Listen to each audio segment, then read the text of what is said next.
اعوذ باللہ من الشیطان الرجیم بسم اللہ الرحمن الرحیم 11ویں جماعت کے عزیز طلباء و طالبات السلام علیکم. Boys higher secondary school Kupwara جماعت 11ویں مضمون اردو موضوع سلک روٹ جس کا مصنف عبدالغنی شیخ ہے. تو اس میں جو چند نئے الفاظ ہیں تو آپ وہ لکھیں گے. شاہراہ بڑی سڑک کشادہ سڑک. پر اسرار رازوں سے بھرا ہوا. نقل و حمل ایک جگہ سے دوسری جگہ جانا یعنی مال ایک دوسری لینا اس کو نقل حمل کہتے ہیں. بار بردار بوجھ اٹھانے والے. نخلستان ریگستان میں سرسبز شاداب خطۂ زمین. نخلستان اس جگہ کو کہتے ہیں جو ریگستان میں جہاں پانی اور سرسبز زمین ہو وہاں درخت بھی ہوتے ہیں اس کو نخلستان کہتے ہیں. تو درآمد ملک سے باہر رہنے والی اشیاء یعنی جو ملک سے دوسرے ملک میں آنے والی چیزیں ہوں اس کو درآمد کہتے ہیں. سندل ایک قسم کی لکڑی. سندل یہ ایک قسم کے درخت ہوتے ہیں جن کی بہت ہی خوشبو ہوتی ہے اس کو سندل کہتے ہیں. بلور ایک چمکیلا معدنی جوہر. نستوری آتش پرستی. تو نستوری آتش پرستی یعنی جو لوگ آگ کی پوجا کرتے ہیں انہیں آتش پرست کہا جاتا ہے. تو ہمارا آج کا جو موضوع ہے وہ سلک روٹ ہے. تو سلک روٹ لداخ سے جانے والا راستہ ہے جو لداخ سے ہوتے ہوئے یورپ تک پہنچ جاتا ہے. روم تک جاتا تھا تو اس کو سلک روٹ کہا جاتا ہے. اگر آپ کتاب صفحہ نمبر 52 نکالیں گے تو ایک پڑھیں گے ہم.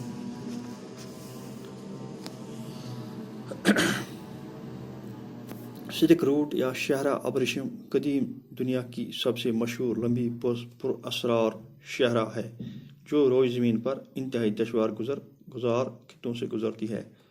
تو عبدالغنی شیخ اس کتاب میں لکھتے ہیں کہ سلک روٹ یعنی یا شاہراہ ابریشم جو راستہ ہے ایک قدیم دنیا کی سب سے مشہور لمبی پراسرار شاہراہ ہے. تو یہ سب سے پرانی شاہراہ ہے یعنی ایک سڑک ہے تو جو پر اسرار ہے یعنی کہ رازوں سے بھری ہوئی ہے جو روزن کی انتہائی دشوار گزار خطوں سے گزرتی ہے یعنی کہ زمین پر جتنے بھی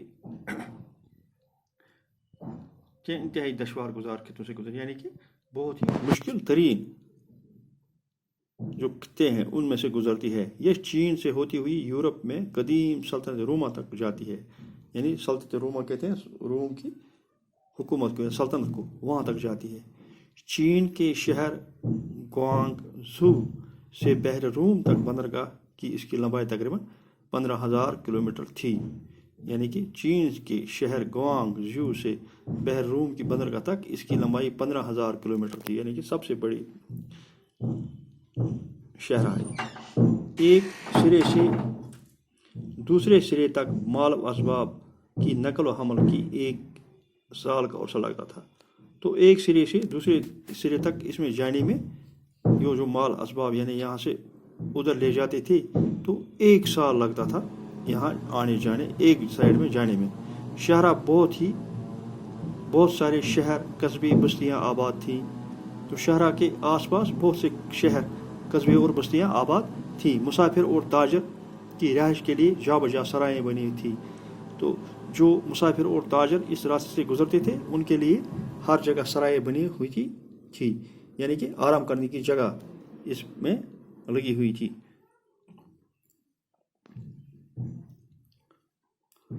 اور مال کی نمائش اور خرید فروخت کے لیے ایمپوریم بنے ہوئے تھے. ایمپوریم جہاں مال کی نمائش کی جاتی ہے اس کو ایمپوریم کہا جاتا ہے. جہاں نمائش کی اور خرید فروخت کی جائے اسے ایمپوریم کہا جاتا ہے. تو لگے ہوئے تھے بہت جگہوں پر ایمپوریم لگے ہوئے تھے.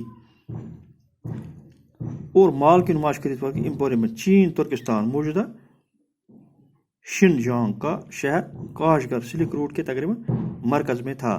تو چین کے ترکستانی موجودہ شنجانگ یہ جو سڑک تھی اس کے مرکز میں یعنی کہ نصف جو راستہ تھا اس میں پڑتا تھا ایک کاشغر. تجارت کی وجہ سے ان شہروں اور قصبوں کا بڑا فائدہ پہنچتا تھا اور لوگ بڑے خوشحال تھے.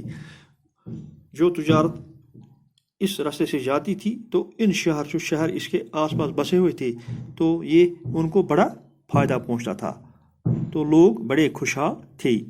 اس شاہراہ سے صدیوں سے تاجر، مبلغ، یاتری، فوجی، مسافر ہو گزرے ہیں.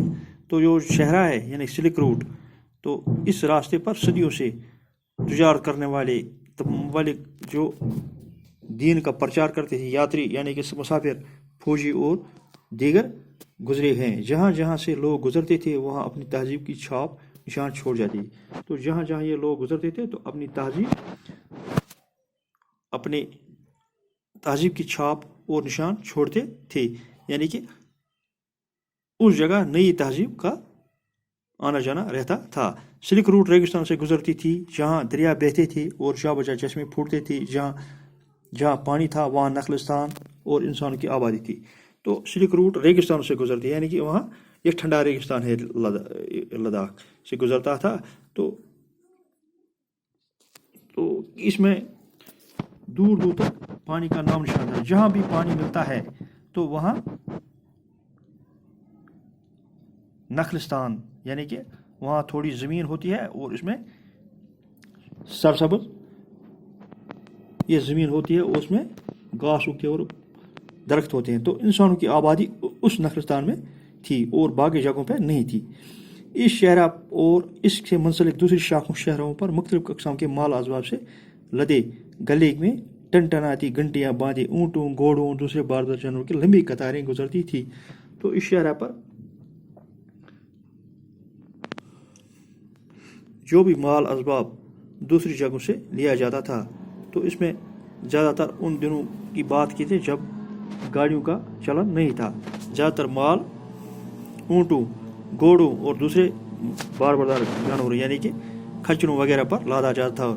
تو ان کے گلے میں گھنٹیاں باندھی جاتی تھیں اور ٹنٹناتی ہوئی یعنی کہ آوازیں کرتی ہوئی وہ لمبی لمبی قطاریں گزرتی تھی.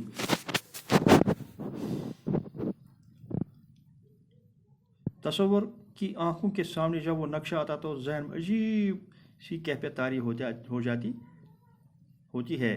تو انسان جب یہ تصور کرتا ہے کہ وہ نقشہ جو گزرتی تھی، جو اس میں سے جو قطاریں گزرتی تھی تو ایک عجیب قسم کا نقشہ ذہن میں آتا اور عجیب کیفیت طاری ہو جاتی ہے.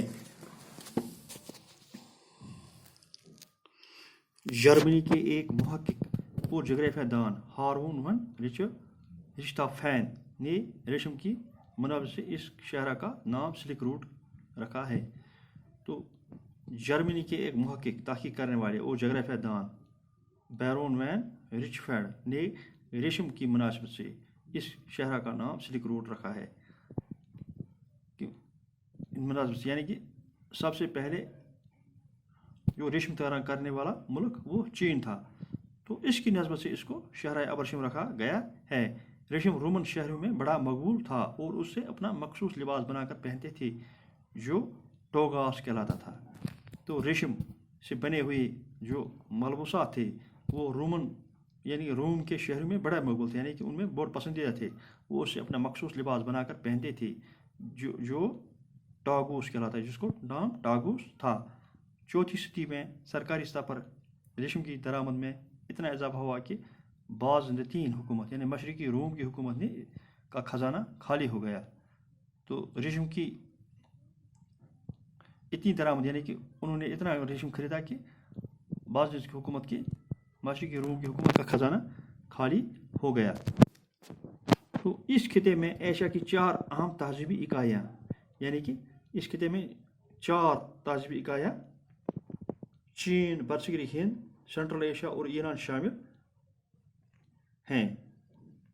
تو 4 خطوں پر یہ مشتمل تھا، اس میں برصغیر ہند یعنی کہ پورا ہندوستان، جس میں پاکستان، چین، پاکستان، ہندوستان اور آج کا بنگلہ دیش بھی شامل تھا. چین، برصغیر ہند، سینٹرل ایشیا یعنی وسطی ایشیا اور ایران شامل ہیں، جن کا ایک جغرافیہ دان نے ٹرانس ہمالیہ کا نام دیا ہے. پامیر، گلگت بلتستان، لداخ، مغربی تبت اور ہماچل پردیش کا سلسلہ علاقہ کو مغربی ٹرانس ہمالین کہا جاتا ہے. تو ان کو ایک انگریزی جغرافیہ دان نے ان کو ٹرانس ہمالین کا نام دیا ہے. ان علاقوں میں سلک روٹ کی 3 اہم شاخیں گزرتی تھی. تو ان علاقوں میں اس کی اہم 3 شاخیں اس شاہراہ کی گزرتی تھی. تو آج ہم اتنا ہی پڑھیں گے. کل انشاءاللہ ہم اس سے آگے پڑھیں گے. باقی وسلام. خدا حافظ.